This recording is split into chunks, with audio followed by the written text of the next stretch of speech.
Sean bienvenidos hermanos y seguidores del Memorio. Yo soy Morrigan y acompáñenme en este viaje hacia sus pesadillas. Hoy vamos a hablar de una herramienta muy interesante utilizada en el espiritismo y esa es la tabla Ouija. Esta en particular es redonda porque para hacer su lectura se utiliza un péndulo.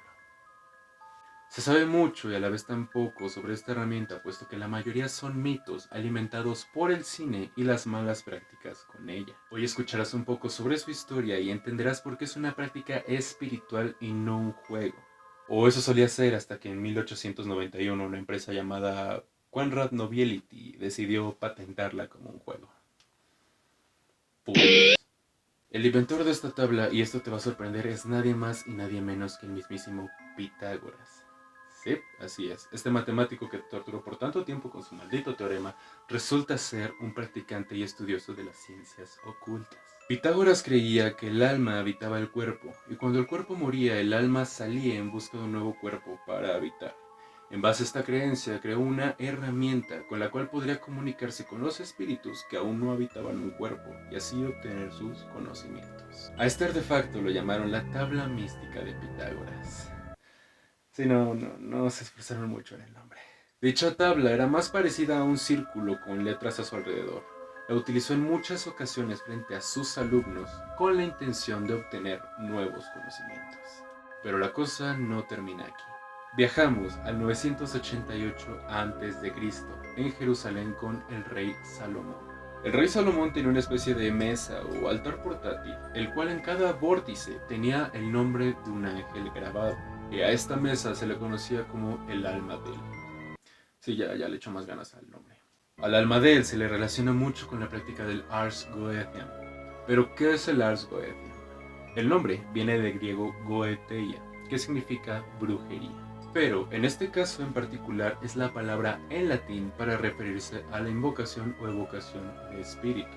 Pero sobre el gran arte del Ars Goetheam hablaremos en otro video. Se dice que el rey Salomón tenía la capacidad de contactar y controlar a 72 demonios de distintas jerarquías, y que una de las herramientas que utilizaba para ello era el Almadel. Desde mi punto de vista personal, el Almadel era la herramienta que utilizaba para la contención del espíritu. Sin embargo, hay quien relaciona al Almadel con la tabla de Pitágoras, porque tiene algunos símbolos relativamente parecidos. Avancemos un poco más en el tiempo. Año 1881. París, Francia. Tal vez te suene el nombre del ocultista Colli di Plancy. Y si no es así, déjame decirte que es el autor de uno de los tratados más importantes sobre la demonología de la historia. Estamos hablando ni más ni menos que del Diccionario Infernal. Aquí nos habla de un artefacto muy interesante utilizado por los árabes llamado Sairagia o Sairaya. Ajá. La Seragia es una tabla muy interesante, puesto que combina astrología, matemáticas y espiritismo. Se dice que para hacer una consulta tenías que tomar las letras de tu pregunta, fijarte exactamente en el evento astronómico que estuviera ocurriendo en el momento en el que querías hacer tu consulta. Todo esto transformarlo a factores matemáticos, resolverlos y una vez resueltos, nuevamente convertirlos a letras y ahí estaría resuelta tu pregunta. Sin embargo, según Plancy, los conocimientos astrológicos y matemáticos no eran lo único que bastaba para no mames, estaba bien complicado, güey. Pues para poder hacer una consulta adecuadamente necesitabas también los conocimientos de invocación y evocación de espíritus. Nos estamos acercando cada vez más a lo que hoy en día conocemos como Ouija, así que sigamos avanzando en los años. Viajamos al 10 de junio de 1853 con Allan Kardec. ¿Sí?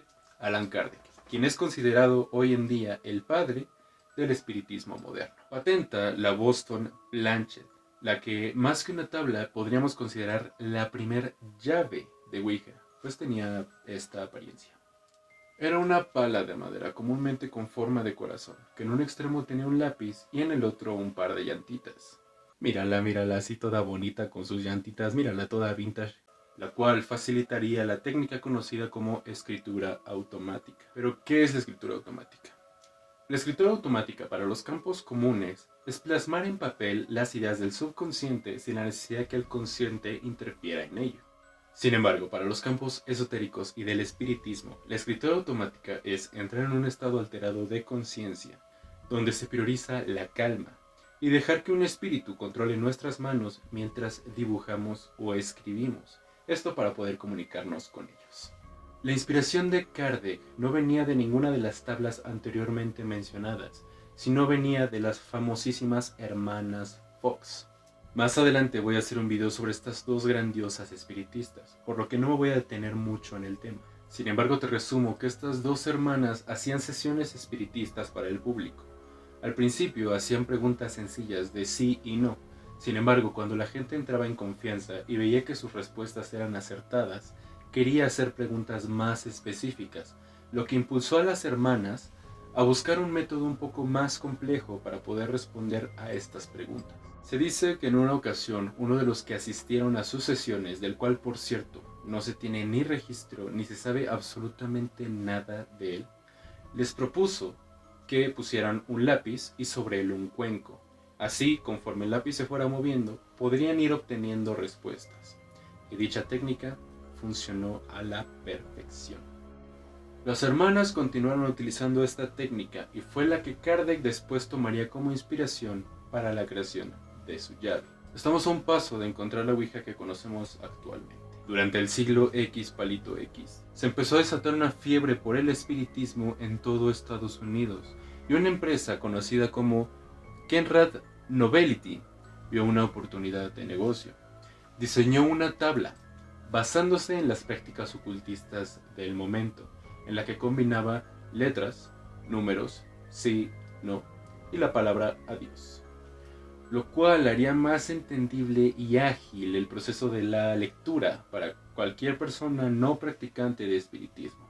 Y así es como en 1891 deciden sacarla y patentarla como un vil juego de mesa. Todo el mundo la amó, exceptuando obviamente a los espiritistas. Ellos veían con coraje e impunidad cómo es que sus prácticas y creencias se convertían en un vil juego de mesa. Que si lo pensamos bien puede que esto tenga algún trasfondo, puesto que muchos métodos de adivinación antiguos tuvieron que ser pasados por simples juegos para poder sobrevivir a la persecución de la iglesia. Respecto al significado del nombre Ouija, mucha gente afirma que el nombre Ouija proviene del francés por la fonética y otros tantos dicen que viene del árabe.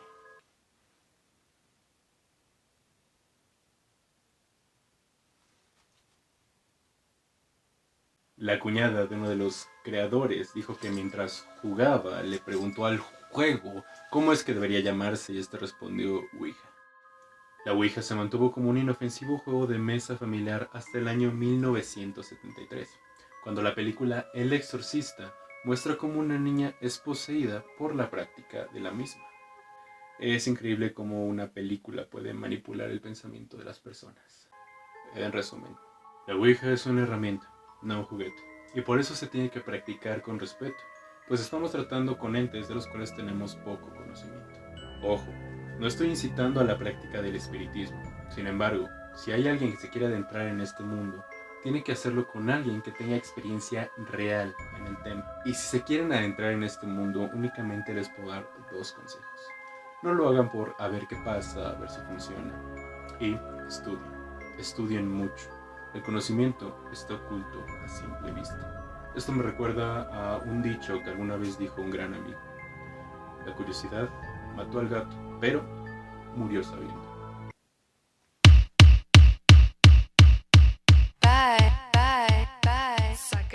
Suelta tu pregunta. O sea que si no eras bueno para matemáticas, pues valías madre. ¿Cuál era el evento astronómico que estuviera ocurriendo en el momento en el que querías hacer?